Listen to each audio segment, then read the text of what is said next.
On ne peut que les féliciter. Bravo.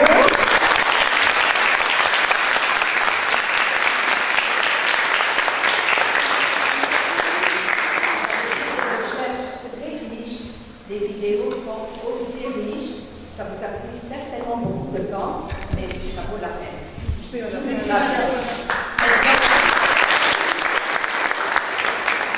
On va présenter le deuxième projet qui parle de la fin du monde. C'est un peu impressionnant.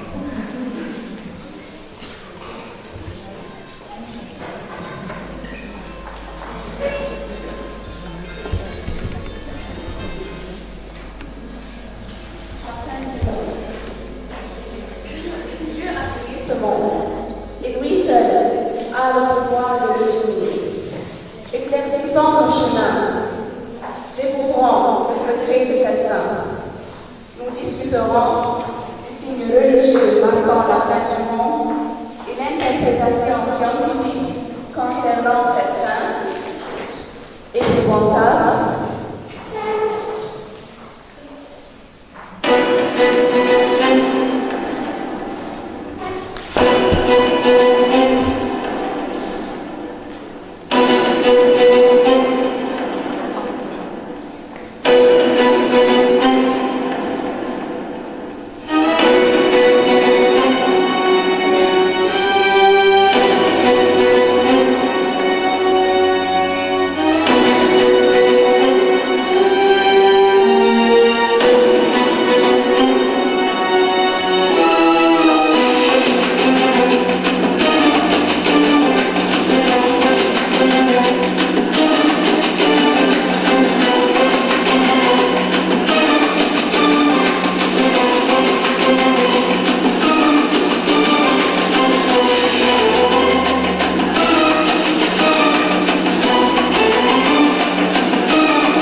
entre deux factions musulmanes, les objets et les animaux parleront. Parmi les signes majeurs, l'avènement de l'Antéchrist, l'avènement du Mahdi, la descente de Jésus sur terre, la sortie de Gog et Magog et la bête.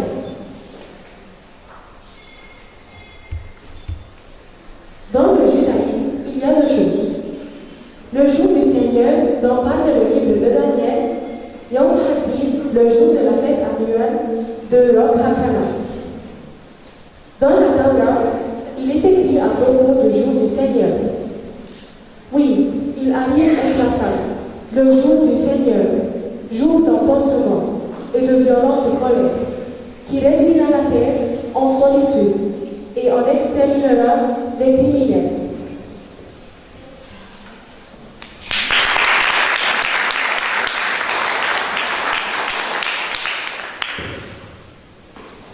Selon le christianisme, la plupart d'entre nous pensent aujourd'hui que le monde est quelque chose de différent que le passé. La Bible marque la venue de Jésus-Christ qui est clairement devant nos yeux. Et les signes de la seconde venue sont des indications dans la nature. Premièrement, le soleil commence à briller de plus en plus et la lumière du soleil devient plus prononcée et le conseil de réchauffement du climat augmente. Deuxièmement, les gens ne peuvent pas rester au soleil sans lunettes de protection. Troisièmement, les étoiles tomberont du ciel.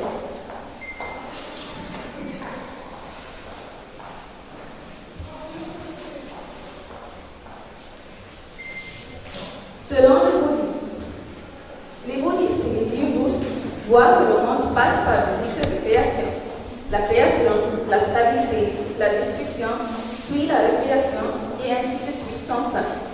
Et tout ça sera précédé par la guerre finale chez les humains, comme on trouve dans le texte en sanskrit qui indique que les humains non indiens, qui les appellent barbares et sauvages, seront dans la guerre avec Rudra Akaran, le roi de Shambhala, qui va gagner la guerre à la fin, et après ça, le monde va vivre dans le pays de Borne.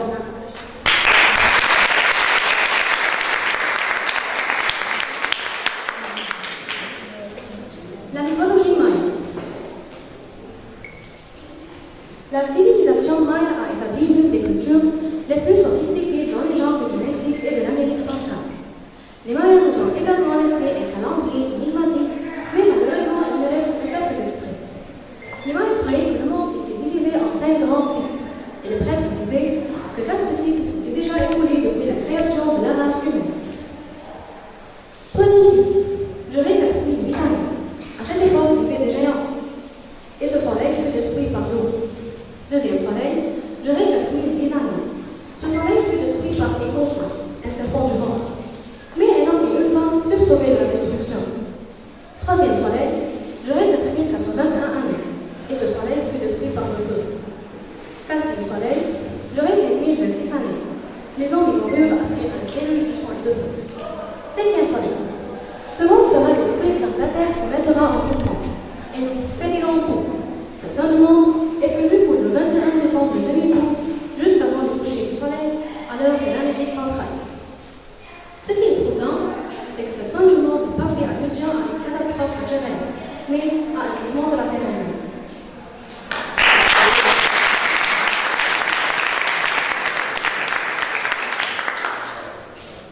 La mythologie nordique, ou on peut dire de la Nordique. Le lac Nord dans la mythologie nordique est de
pollution a plusieurs genres, comme la pollution de l'air, de l'eau et la pollution sonore.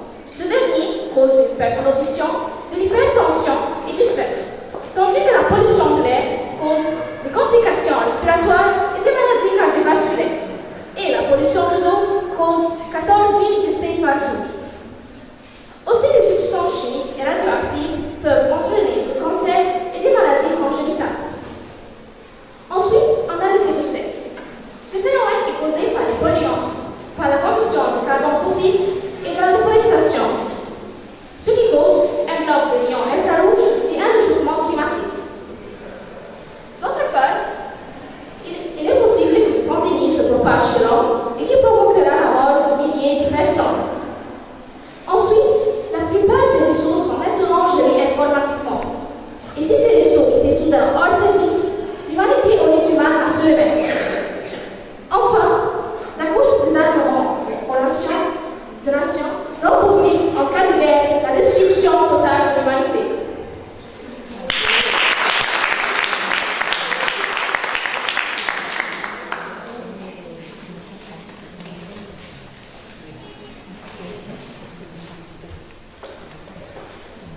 La destruction de la Terre. Plusieurs phénomènes sont évoqués concernant la destruction de la Terre ou d'une grande partie de toute forme de vie. Premièrement, l'univers d'impact. C'est un phénomène climatique de baisse globale dans la température de surface résultant d'une collision entre la Terre et un impacteur. Cet univers sera comparable à un univers volcanique qui est dû à une forte éruption volcanique ou univers nucléaire causé par une guerre nucléaire massive ou l'explosion d'une bombe qui libère des rayons meurtriers. Deuxièmement, l'inversion du champ magnétique terrestre. Il arrive qu'une perturbation se produise dans le noyau de la Terre et que les pôles magnétiques se déplacent sur toute la surface du globe, ainsi que les lignes du champ magnétique se désorganisent. Ce phénomène sera accompagné d'un bombardement cosmique important susceptible de provoquer des dérèglements climatiques qui pourront entraîner des extinctions d'espèces. Troisièmement, le refroidissement du noyau de la Terre, ce qui entraînera la fin du champ magnétique et laissera le vent solaire bombardant la surface de la Terre de particules énergétiques dont l'augmentation deviendra potentiellement dangereuse. Aussi, on trouvera la disparition de l'atmosphère par fuite vers l'espace. Ainsi, il est prévu concomitamment à l'augmentation de la luminosité du Soleil que la Terre deviendra un désert total après l'assèchement des océans. Finalement, l'évolution stellaire indique que le Soleil augmente lentement sa puissance jusqu'à ce que cette étoile devienne une géante rouge. La Terre se mettra à fondre devant cette géante qui grossira jusqu'à englober tout le ciel diurne.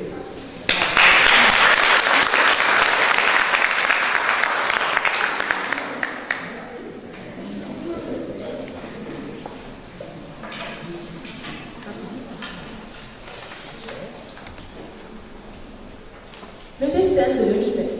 Le destin de l'univers fait partie des questions fondamentales de la cosmologie. Aujourd'hui, cette question paraît essentiellement résolue, en sens que toutes les observations indiquent que l'expansion universelle ne s'arrêtera pas. Cependant, la limite exacte de l'univers est susceptible d'être décrite par plusieurs scénarios différents, allant de la mort d'un universel au Big Bang, qui est un scénario catastrophique dans lequel l'univers sera détruit en un temps déterminé. La mort thermique universelle est un des destins possibles de l'univers, dans lequel l'univers évolue jusqu'à un état d'absence de toute énergie thermodynamique disponible qui lui permet d'assurer la vie et le mouvement. En termes de physique, l'univers atteint son entropie maximale. L'hypothèse d'une mort thermique universelle provient des idées de William Thomson en 1850.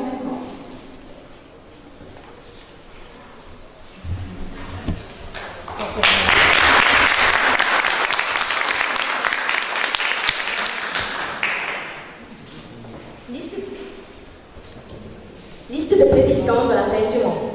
L'historien Luc Marie a répertorié 183 fins du monde depuis la chute de l'Empire romain. La première personne qui a commencé à prédire la fin du monde, c'était William Miller aux États-Unis en 21 mars 1800. 1843. Aussi, en 1997, Tsukuyo Malikari a prévu la fin du monde à cause de la guerre mondiale au Japon. Aussi, en 1999, Asrama a prévu qu'il y aurait des modifications climatiques et des invasions extraterrestres. Ajoutons qu'en 11 septembre 1999, Kabbalah a prévu qu'à travers des bouts de feu explosant la Terre, le monde finira. Aussi, en 2000, Richard Long a prévu la fin du monde dû au tremblement de terre, changement climatique, fonte des glaces submergeant le continent et des émissions de gaz mortels. Et la plus importante des dates était prévue par José Arguelles en 2012, qu'il y aurait des événements importants tels que les guerres et les catastrophes naturelles, qui entraîneront la fin du monde. À la fin, la Fédération interreligieuse et internationale pour la paix mondiale a prévu que, en 23 février 2013, serait la paix spirituelle du monde. Merci.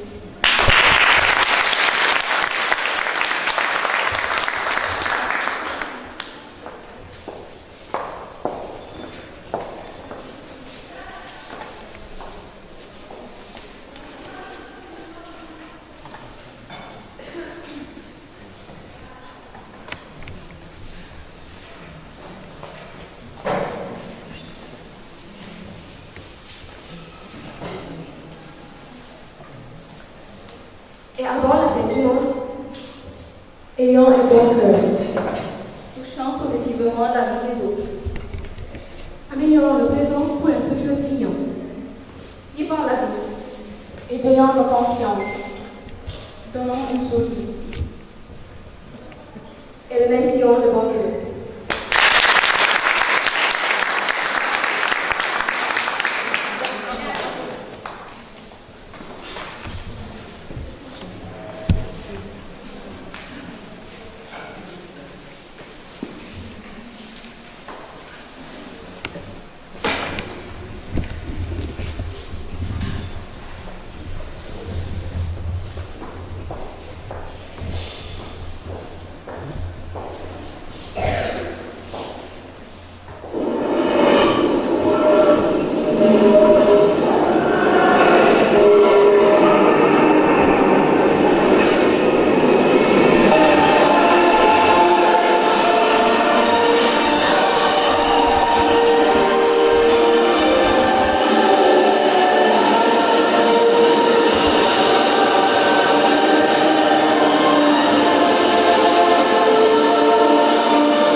Alors, je peux féliciter le deuxième groupe, qui est excellent, qui nous a beaucoup impressionné. J'ai l'impression que si l'homme vit en paix avec lui-même et avec les autres, Dieu nous évitera ces grandes catastrophes. C'est bon. Je suis tranquille pour leur avenir. Nous aurons d'excellents médecins, d'excellents scientifiques. Alors pour ça, nous sommes tous tranquilles. Félicitations et au prochain projet, l'année prochaine. Merci.